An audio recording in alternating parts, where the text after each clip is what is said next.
গরম মাথায় লাগাইস না, আরশে আজিমের নিচে গিয়ে অপেক্ষা কর, রহমতের নবীর সাথে তোমরা সব জান্নাতে যাইবা। আর যারা গুনাহগার বেনামাজি এদেরকে জাহান্নামের পথে দাঁড় করাইয়া আল্লাহ বলবে, ও ফেরেশতারা লাইনে দাঁড় করাও, আর আমি বাম হাতে আমলনামা দিব। ও রহমতের নবী, আল্লাহ যদি আমি আবু বকরকে ডাইকা বলে, আবু বকর আমার জান্নাত পাইয়া কি নিয়ে আসছো বলো, আমি যদি বলি আল্লাহ তোমার জান্নাতের মহব্বতে তোমাকে পাওয়ার জন্য নামাজ রোজা তেলাওয়াত জিকির নিয়ে আসছি, আল্লাহ যদি বলে আবু বকর আমি যেইভাবে নামাজ চাইছি ওইভাবে হক আদায় করে নামাজ আদায় করো নাই, আমি যেইভাবে রোজা চাইছি ওইভাবে হক আদায় করে তুমি রোজা আদায় করো নাই, তোমার আমল আমার কাছে পছন্দ হয় নাই, সাথে সাথে আমার উপরে জাহান্নামের অর্ডার জারি হয়ে যাবে। ওই সময় আমি আবু বকরের কি উপায় হবে? চোখের পানি ছেড়ে কান্না করি, ও পয়গম্বর দোয়া করবেন আল্লাহর আদালতে যেন নাজাতের রাস্তা খুলিয়া যায়। ও আমার যুবক বাবারা, বৃদ্ধ বাবাজিরা, পর্দার আড়ালের মা বোনেরা, আমি যে এত কষ্ট করে আপনাদের যত বয়ান শুনাইছি আমি একবারও কিন্তু বলি নাই মাদ্রাসায় আসো, স্কুল ছেড়ে দাও, কলেজ ছেড়ে দাও, না, বরং তুমি কলেজে পড়ো, স্কুলে পড়ো, দাবি নাই। তুমি ডাক্তার হও, ইঞ্জিনিয়ার হও, প্রফেসর হও, এসপি হও, ডিসি হও, এমপি মন্ত্রী যাই হও না কেন, অনুরোধ করি বাবা, তোমার মতো কত যুবক স্কুল কলেজে ভরিয়াও নামাজ ছাড়ে না, দাড়ি কাটে না, নিজের বিবেকটাকে জিজ্ঞাসা করো তোমার কপাল কেন খারাপ, তুমি পারো না কেন? তোমার মতো কত যুবক রাস্তায় গাড়ি চালায়, 5 বেলার নামাজ পড়ে নাই, বলো তুমি কেন পারবা না? তোমার মতো যুবক র্যাব, আর্মি, পুলিশ, বিডিআর এর চাকরি করে নামাজ পড়ে, তুমি কেন পারো না? তোমার মতো যুবক তাকায় দেখো, নদীর মধ্যে মাছ ধরে নামাজ পড়ে, কৃষি কাজ করে নামাজ পড়ে, নিজেকে জিজ্ঞাসা করো তোমার কপালে কার বরদোয়া লাগছে, মা বাবার নাকি শিক্ষকের নাকি উলামায়ে কেরামের? না হয় তোমার মতো যুবক যদি দুনিয়ার সব লাইনে চাকরি করে, ব্যবসা করে, নামাজ পড়ে, তুমি পারো না কেন? ও পর্দার আড়ালের আম্মা জানেরা, আপনার মতো কত মা এই এলাকায় এখনো খুঁজলে পাওয়া যায়, বেপরদায় চলে না, নামাজ ছাড়ে না, মোবাইলে সময় নষ্ট করে না। ও আম্মা জানেরা, বোনেরা, মনটা কি চায় না একজন আদর্শমান ডাক্তারের মা হয়ে যাবেন? আপনার সন্তানের ব্যবহারে শিক্ষকরাও দোয়া করবে, আপনার সন্তানের আচরণে আলেম ওলামাও দোয়া করবে, আপনার সন্তান ডাক্তারি করবে, নামাজ পড়বে, কোরআন তেলাওয়াত করে আপনাদের জন্য দোয়া করবে। এরে আম্মা জান, যদি এমন চান আপনাকে আদর্শবান হতে হবে, আর জমিনে রহমতের নবীর আদর্শ থেকে সুন্দর আদর্শ আর নাই। ও আল্লাহর বান্দারা, ও আমার যুবক বাবারা, মা বোনেরা, বৃদ্ধ বাবাজিরা, তওবার দরজা খোলা, আল্লাহর কাছে তওবা করেন, সাহায্য চান, নামাজের মাধ্যমে, ধৈর্যের মাধ্যমে আল্লাহকে মনে মনে ডাক দেন। ও যুবক বাবা, জীবনে তো দাড়ি কম কাটো নাই, বেপরদায় কম চলো নাই, এখনো কি তোমার মনের শখ মিটে নাই রে বাবা? কয়দিন আর হায়াত পাইবা জানা নাই, আর কবে গুনাহ থেকে তওবা করবা জানা নাই। অন্তর যদি ভালো হয়, যদি তওবার নিয়ত থাকে, মনে মনে আমার আল্লাহকে ডাকো আর বলো, হে আল্লাহ, জীবনে কত হাতের দ্বারা গুনাহ করলাম, জবানের দ্বারা গুনাহ করেছি, চোখের দ্বারা গুনাহ করেছি।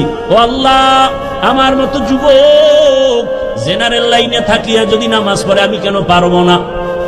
আল্লাহ তুমি বুঝি বেজার হয়ে গেছো, আজকে থেকে তওবা করতেছি, মরিয়া গেল আর নামাজ ছাড়বো না, দাড়ি কাটবো না, বেপরদায় চলবো না, মা বাবার দোয়া নিয়া, শিক্ষকের দোয়া নিয়া, উলামায়ে কেরামের পরামর্শ নিয়া, রাসূলের আদর্শ মেনে চলবো। আর আলেমদের মহব্বত অন্তরে নেও, কারণ এই উলামায়ে কেরাম তোমার জন্য চোখের পানি ছেড়ে আল্লাহর কাছে দোয়া করে, গোটা উম্মতের হেদায়েতের জন্য দোয়া করে। আরে এত কষ্ট করে লেখাপড়া করে এই মাদ্রাসার সন্তানগুলো খোঁজ নিয়ে দেখবা, রাতের বেলা ঘুমায় না, ভোর রাতে উঠিয়া মাওলার কোরআন তেলাওয়াত করে, নামাজ পড়ে, দোয়া করে। এলাকায় শান্তি দাও, অসুস্থ রোগীদের সুস্থ বানাও। ওই উলামায়ে কেরামের দোয়া নিয়ে চলিও রে যুবক।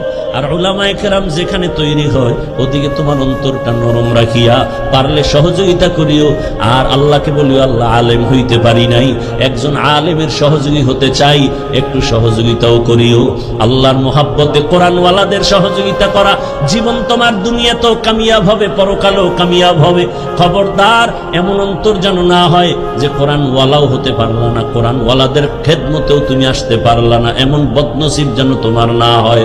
আল্লাহর কাছে অন্তর দিয়া তওবা করো, জীবনে আর গুনাহ করব না, নামাজ ছাড়বো না, বেপরদায় চলবো না, দাড়ি কাটবো না। তওবা করার মতো যদি অন্তর তৈরি হয়, মুনাফিকি না থাকে, খাঁটি তওবার নিয়তে দুটো হাত আল্লাহকে দেখায়া দাও। আয় আল্লাহ, হাতগুলো কবুল করে নেন, তওবা কবুল করে নেন, তওবার উপরে মজবুত হইয়া চলার তৌফিক দান করেন, আমিন। আলহামদুলিল্লাহিল্লাযী জাআলাশ শামসা ওয়াল কমারা বিহিসবান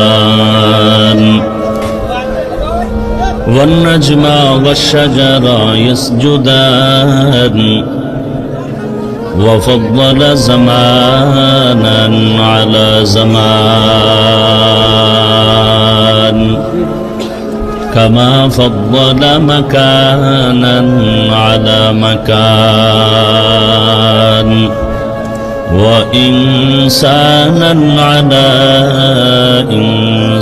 إنسان ونشهد أن لا إله إلا الله وحده لا شريك له لا ضد له ولا ند له ولا مثل له ونشهد أن سيدنا وسندنا وحبيب ربنا وطبيبنا وطبيب قلوبنا ومولانا محمدا عبده ورسوله أرسله بالحق بشيرا ونذيرا وداعيا إلى الله بإذنه وسراجا منيرا اللهم صل على محمد النبي الأمي وعلى آله وسلم تسليما وبعد فأعوذ بالله من الشيطان الرجيم بسم الله الرحمن الرحيم يا أيها الذين آمنوا استعينوا بالصبر والصلاة إن الله مع الصابرين.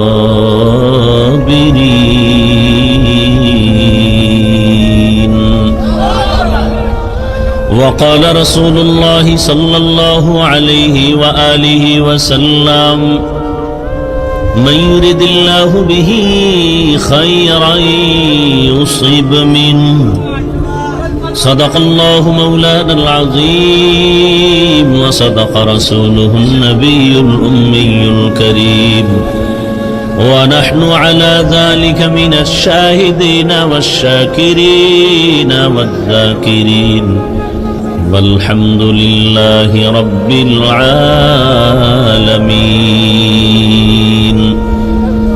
سبحانك لا علم لنا إلا ما علمتنا إنك أنت العليم الحكيم. رب اشرح لي صدري ويسر لي أمري واحلل عقدة من لساني يفقه قولي. مومن جو فدا نقش کفے پائے نبی ہو مومن جو فدا نقش کفے پائے نبی ہو زیر قدم آج بھی عالم کا خزینہ زیر قدم آج بھی عالم کا خزینہ. گر سنت نبوی کی کرے پیروی امت گر سنت نبوی کی کرے پیروی امت طوفان سے نکل جائے گا پھر اس کا سفینہ طوفان سے نکل جائے گا پھر اس کا سفینہ.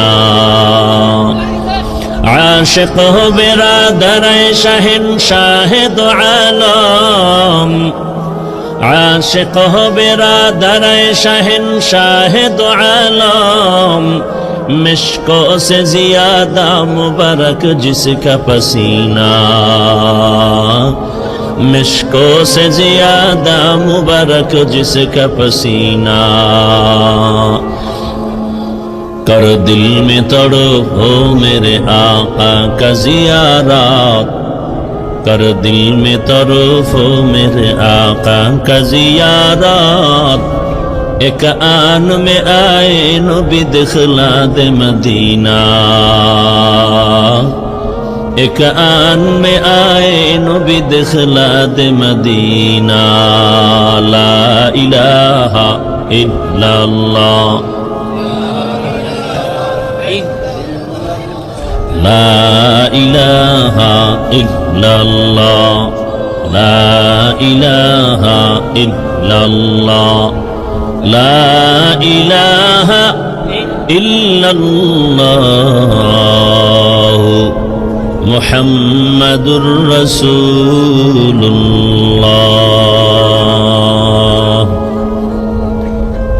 এই যে তোমাদের মাউথটা উপরে উঠাবো, সব একসাথে বাঁধতে থইছ হইল। এটা যে একটু উপরে ভাঁজ করে উঠাবো, এই কোনো কায়দা নেই। এমন ভাবে এটারে স্টিল বানায় রাখছে।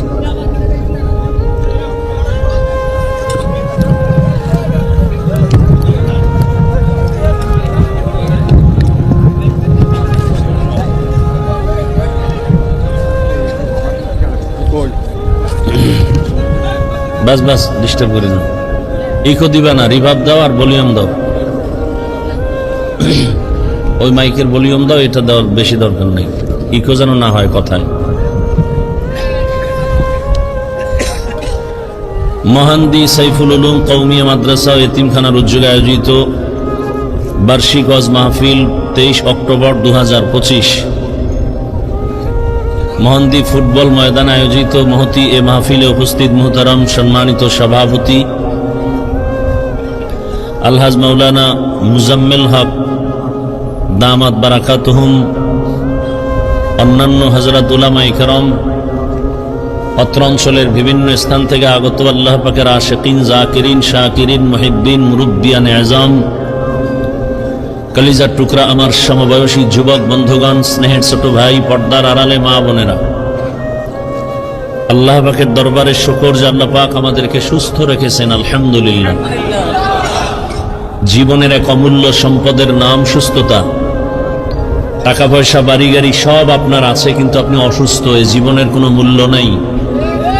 টাকা পয়সা বাড়ি গাড়ি তেমন নাই, কিন্তু আপনি সুস্থ, আপনার মতো সুখী কেউ নাই। আল্লাহ পাক আমাদের এই সুস্থতাকে দায়েমান কবুল করেন। দায়ামায় আল্লাহ সুস্থতার জন্য এক মহা ঔষধ দিয়েছেন ফ্রি, এই সুস্থতাকে ধরে রাখার জন্য। কে দিছেন ঔষধটা বলেন? কত টাকার বিনিময় বলেন? সত্য কথাটা সাপোর্ট দিবেন, সমর্থন দিবেন, মানেন আর না মানেন। দ্বিতীয়ত, আমি কিছু জিজ্ঞাসা করলেই মাত্র জবাব দিবেন, ঠান্ডা আওয়াজে, চিৎকার নয়। আর আমি জিজ্ঞাসা না করলে আপনার প্রশ্নের জবাব দেওয়ার প্রয়োজন নেই। মোবাইলওয়ালারা নিজেদেরকে একটু কন্ট্রোল করলে আশা করি বরকত পাবেন। কত আর বলব। আল্লাহ মাহফিল কবুল করেন। সুস্থতার জন্য আল্লাহ ফ্রি এক ঔষধ দিছেন, রাতের ঘুম। রাতের দুনিয়ার পৃথিবীর কেউ, চিকিৎসা বিজ্ঞানীরা, কোনো ডাক্তার আল্লাহর দেয়া এই ঔষধের মোকাবেলা বা সমান কোনো ঔষধ আজও পর্যন্ত আবিষ্কার করতে পারেনি, কিয়ামত পর্যন্ত পারবে। বরং এই ঔষধকে নষ্ট করার জন্য এক যন্ত্র দিয়েছে। ঔষধ সেবনের কোনো পথ নাই, বরং আল্লাহর দেয়া ঔষধকে বিনষ্ট করার এক অস্ত্র তৈরি করেছে, যেটাকে আমি বলি অদৃশ্য মরণাস্ত্র। আপনাকে ধুকে ধুকে মেরে ফেলতেছে, কিন্তু আপনি দেখেন না। অদৃশ্য মরণাস্ত্র বুঝে থাকলে বলুন তো, সেই অস্ত্রটার নাম কি? দেখেন, এত সুন্দর একটা বেহেশতের বাগানে এসেও আপনাকে গুনার মধ্যে ঢুকায় রাখছে। আমি খুব দিল থেকে কথা বলি এবং চূড়ান্ত মোহাব্বত নিয়ে কথা বলি। আমার কথাগুলো আপনারা অবহেলার নজরে দেখবেন না, অনুরোধ। এবং আমি আপনাদের মোহাব্বত নিয়ে আমি চাই একটা মানুষ দুনিয়াতেও সম্মান এবং শান্তিতে থাকবে, আখিরাতে জান্নাত পাবে। এই টার্গেটেই কথাগুলো বলি। এত সুন্দর বেহেশতের বাগান, যেখানে বসামাত্র রসুলের হাদিস সকলের গুনাহ মাফ, কিন্তু সেখানে আপনারা মোবাইল নিয়ে আসছেন, এসে আপনারা ছবি তুলতেছেন যেটা স্পষ্টত গুনাহ থেকে খালি না। তাহলে বসছেন বেহেশতের বাগানে, করতেছেন গুনাহ। এটাও একটা পরীক্ষা। এটাও কি খুব খেয়াল করিয়েন। বাইতুল্লাহ একটা আল্লাহর ঘর, যেদিকে তাকাইলেই শুধু সওয়াব। কিন্তু পরীক্ষাটা কেমন একটু খেয়াল করেন তো। ডানে বামে সামনে পেছনে নারী নারী নারী, এর মধ্যে আমি তাওয়াফ করতেছি। খেয়াল করছেন? চতুর্মুখী নারীরাও তাওয়াফ করে, আমিও তাওয়াফ করি। হাজার কোটিবার প্রচেষ্টা চালালো নারীদের থেকে আমি আলাদা হতে পারি না। অজান্তে একটু টাচ লেগে যায়। এখন মন চায় যে মহিলারা আলাদা করবে, আমি আলাদা করব, সুযোগ নাই। আল্লাহ বলেন এটাই পরীক্ষা। এখান থেকে তুমি আমাকে রাজি করতে পারলেই তো তুমি সফল। কঠিন পরীক্ষা। দেখেন, এই মাহফিলের প্রোগ্রামের প্রচারণা বহু আগের থেকে চলতেছিল। অনেকে আসার নিয়ত করেও আসতে পারেনি, আবার অনেকে আসছেন ঠিক, কিন্তু এই বেহেশতের বাগানে বসতে পারেননি। মার্কেটে, দোকানে, ওখানে খাওন পাওয়া যাবে, এরপরে চোখের দেখুন পাওয়া যায়, নারী আছে, যুবতী আছে, কানের আওয়াজ, বয়ানও শুনতেছে, তিন জিনিস একসাথে পাইতেছে সেখানে। তাহলে এটা বেহেশতের বাগান, ওটা জাহান্নামের টুকরা। পরীক্ষা চলছে, বুঝার চেষ্টা করেন। ঠিক বেঠিক আমি বলতেছি, জিজ্ঞাসা করলে জবাব দিবেন, আগে বুঝেন। বয়ান তো আপনারা জানেন, শুধু বুঝটা ঠিক নাই। বুঝ ঠিক থাকলে তো দাড়িওয়ালা হয়ে যেতেন, হুজুর হওয়া লাগতো না। যাদের বুঝ ঠিক সে জেনারেল লাইনে থাইকাও টুপি পরে, আর যার বুঝ ঠিক নাই সে হুজুরের লাইনে আইসাও পর্দা করে না। কথা বলেন না কেন? সত্য কথা স্বীকার করেন, সাপোর্ট করেন, মানেন আর না মানেন। তাহলে সেখানে জাহান্নামের টুকরা, এখানে বেহেশতের বাগান। কেউ যদি বিড়ি টানে, প্যান্ডেলে ঢোকার আগে ফেলে দিবে। তার বিবেককে বারবার আঘাত করতেছে, এটা পবিত্র স্থান। কেউ তাকে বলছে বিড়ি ফালা, তার বিবেক তাকে আঘাত করতেছে। পরীক্ষা চলছে কঠিন। 800 মাহফিলের নাম নিয়া অমুক জায়গায় ওয়াজে যাই, আল্লাহ এখানে ঢুকায় নাই। এখানে আসতে কপাল লাগে, কপাল। এখানে বসতেও কপাল লাগে। আল্লাহর কাছে কান্নাকাটি করে দোয়া করে বিদায় নিতেও কপাল লাগে, কপাল। এখানে চালাকি চলে না। বহু চালাক ধরা খেয়ে যায়।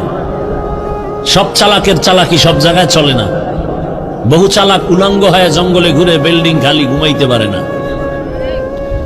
বহু চালাক অর্ধুলঙ্গ হয়ে রাস্তায় পাগলের মতো ঘুরে, ইংলিশে কথা বলে, ব্রেনের একটা তার ঠিক নেই।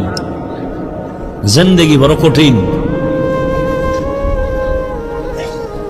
যেই রসুলকে এক নজর দেখলেই জাহান্নামের আগুন হারাম, যেই রসুলের দিকে একবার তাকালে এক সপ্তাহের ক্ষুধা থাকে না, যেই রসুলের ঘাম মোবারক থেকে মিশকের ঘ্রাণ, যেই রসুলের শরীর মোবারকে মশা মাছি পড়া হারাম, সেই রসুলকে 13 বছর দেখলো, একই দস্তরখানে পাশে বসে খাইলো, বয়ান শুনলো, কপালে কালেমা জুটে নেই। এর নাম কপাল। রসুলকে 13 বছর দেখে বয়ান শুনেও কালেমা পড়ে না, এত বড় নিকৃষ্ট বেঈমানের নাম কি আপনারা কেউ জানেন? এর নাম কপাল। ভিন্ন দিকে 27 বছরের এক যুবক তরবারি হাতে নিয়ে দৌড়াচ্ছে, রসুলকে জবাই করবে। কয় বছরের যুবক? 27 বছরের যুবক রসুলকে হত্যা করার জন্য তরবারি নিয়ে দৌড়ায়। রহমতের নবীকে দেখা মাত্র তরবারি ফেলে বলে, ইয়া রাসূলুল্লাহ, কালেমাওয়ালা বানায় দেন। নাম জানেন কি? এর নাম কপাল। 13 বছর বয়ান শুনেও কালেমা ঢুকে না, আর রসুলকে হত্যা করতে এসে কালেমাওয়ালা হয়ে গেছে। এর নাম কফাল। বাড়ির থেকে ওয়াজের নাম নিয়ে আসিয়াও বেহেশতের বাগানে বসতে পারে নাই, কফাল।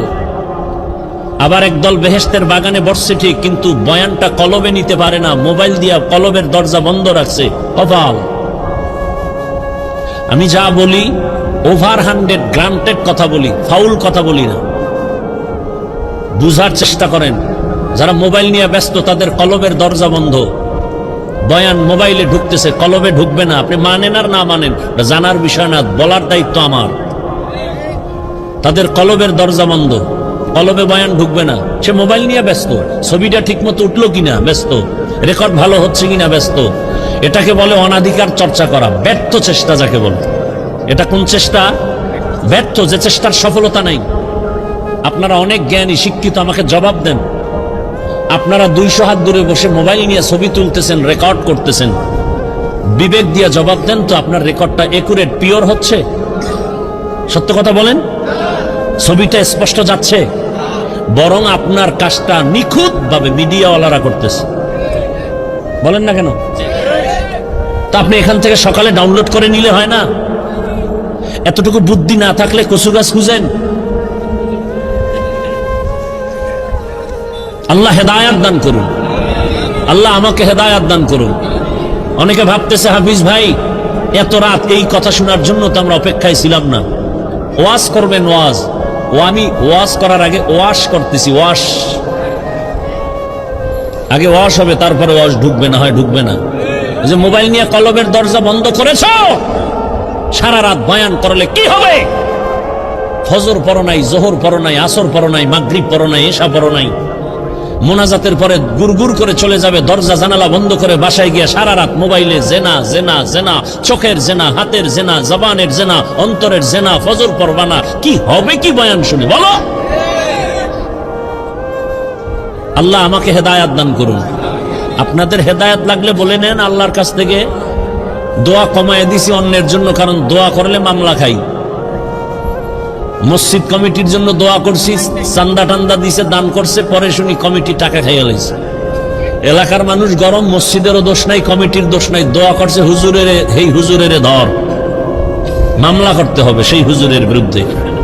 মগের মূল্য কয় ভাই আপনার দাওয়াত, বলে আলহামদুলিল্লাহ। আপনার বাড়ি? কয় নাউজুবিল্লাহ। আল্লাহ হেদায়াত দান করুন। তাহলে সুস্থতার জন্য আল্লাহ দিয়েছেন রাতের ঘুম, তবে পুরা রাত শরীরের ঔষধ নয়। রাতের প্রথম অংশের ঘুম শরীরের জন্য ঔষধ নয়, শেষ রাতের ঘুম শরীরের ঔষধ নয়, মধ্যরাতের ঘুম শরীরের মহা ঔষধ। এজন্য রহমতের নবী এশার নামাজ আনতে ঘুমিয়ে পড়তেন, শেষ রাতে উঠে আল্লাহর সাথে কথা বলতেন। দৈনন্দিন কতবার আজান দেয়া হয় আপনারা জানা থাকলে একটু বলেন। আজান 5 বেলার আজানের সিস্টেম, লফজ, বাক্য কি একই? ব্যবধান আছে? কোন আজানে ব্যবধান আছে? কি ব্যবধান? অর্থ কি?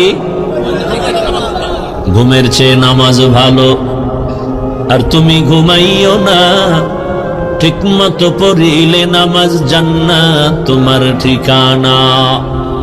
পশু পাখি কীট পতঙ্গ কেউ ঘুমিয়ে রইল না, মানুষ হয়ে ঘুমিয়ে থাকা ঠিক তোমাদের হবে না।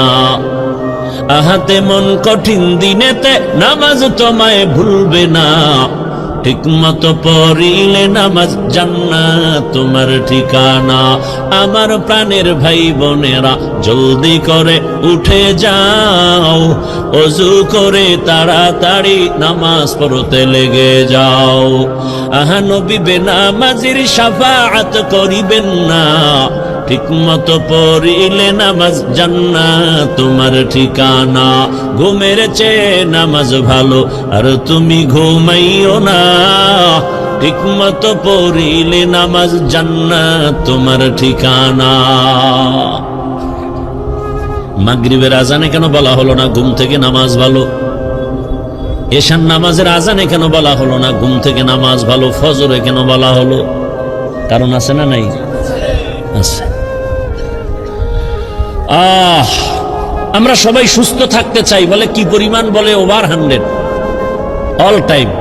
কিন্তু সুস্থ যে কিভাবে থাকবো, কি কাজ করলে, সেটা তো করি না, বরং অসুস্থ হওয়ার কাজ নিয়ে প্রতিযোগিতা করি। মানুষের শারীরিক, মানসিক, জৈবিক যত রাস্তা আছে, সব রাস্তাকে অসুস্থ করার একমাত্র যন্ত্র অদৃশ্য মরণাস্ত্র মোবাইল। হার্ট দুর্বল, ব্রেন দুর্বল, লেখাপড়া দুর্বল, চরিত্র দুর্বল, চোখের পাওয়ার দুর্বল, কানের পাওয়ার দুর্বল। তোমাকে পঙ্গু বানাচ্ছে মোবাইল, খবর নাই। বরং তুমি এটাকে এত আপন করেছো, রক্তের থেকেও বেশি মাকে তুমি ডিলেট করতে পারো, মোবাইল করবা না। বহু সন্তান এই মোবাইল করে মায়ের সাথে বেয়াদবি করে, বাবার সাথে বেয়াদবি করে, বাপ চাই না, মা চাই না, মোবাইল চাই। শিক্ষকের সাথে বেয়াদবি করে। আর অনেক আব্বা আম্মা আছে সন্তানগুলোকেও এতটা রশি ঢিল দিয়ে দিয়েছে, এক সময় কান্না করেও সেই মাসুল আর দিতে পারে না। আল্লাহ হেদায়াত দান করুন। যাদের আয়োজনে আজকের এই সুন্দর প্রোগ্রাম, এবং আল্লাহ আমাদেরকে বাছাই করে যাদেরকে এখানে নিয়ে আসছেন, আল্লাহর বড় দয়া। আর একবার শুকর আদায় করি আলহামদুলিল্লাহ।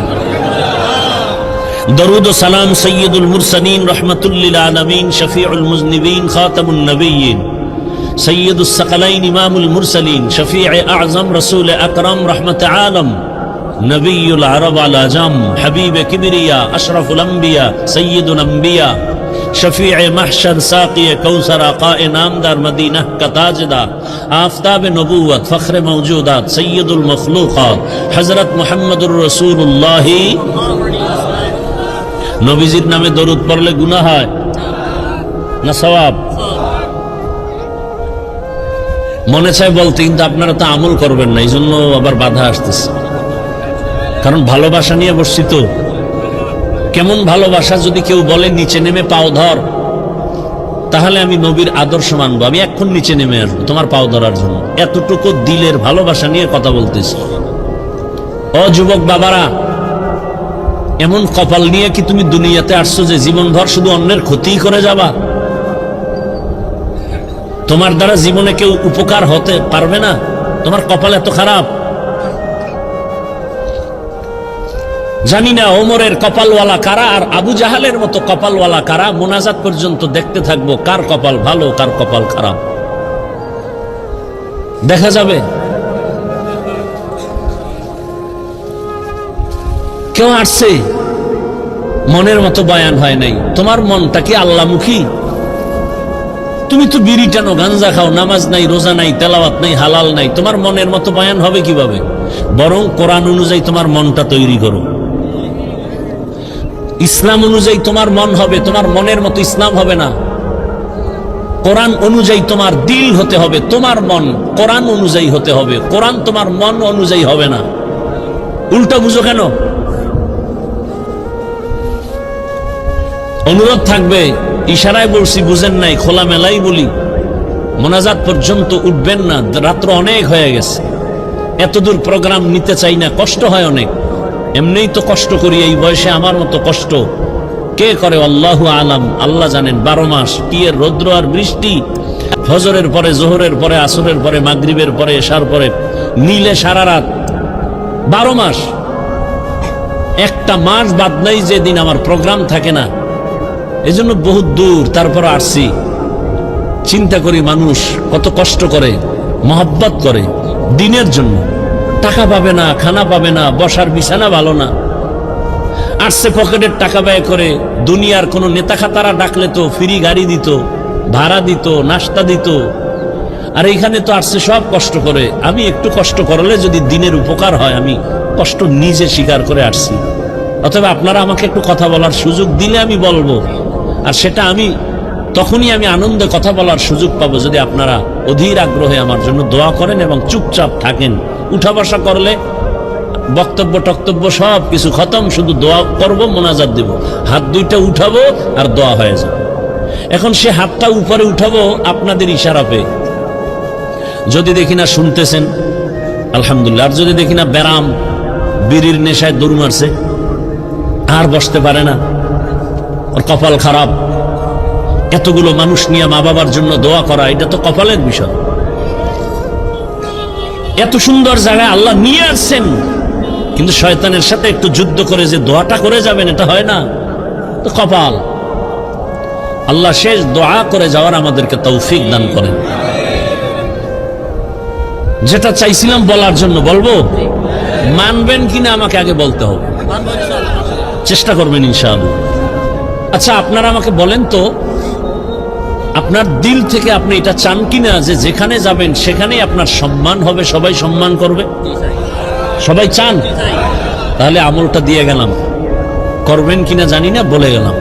তবে করবেন এই আশাই বলতেছি। প্রতিদিন কমপক্ষে 300 বার দরুদ পড়বেন। খোদার কসম, কোনো তাবিজ লাগবে না, কোনো তাবিজের প্রয়োজন নাই। তবে 2টা শর্ত আছে দরুদ পড়ার।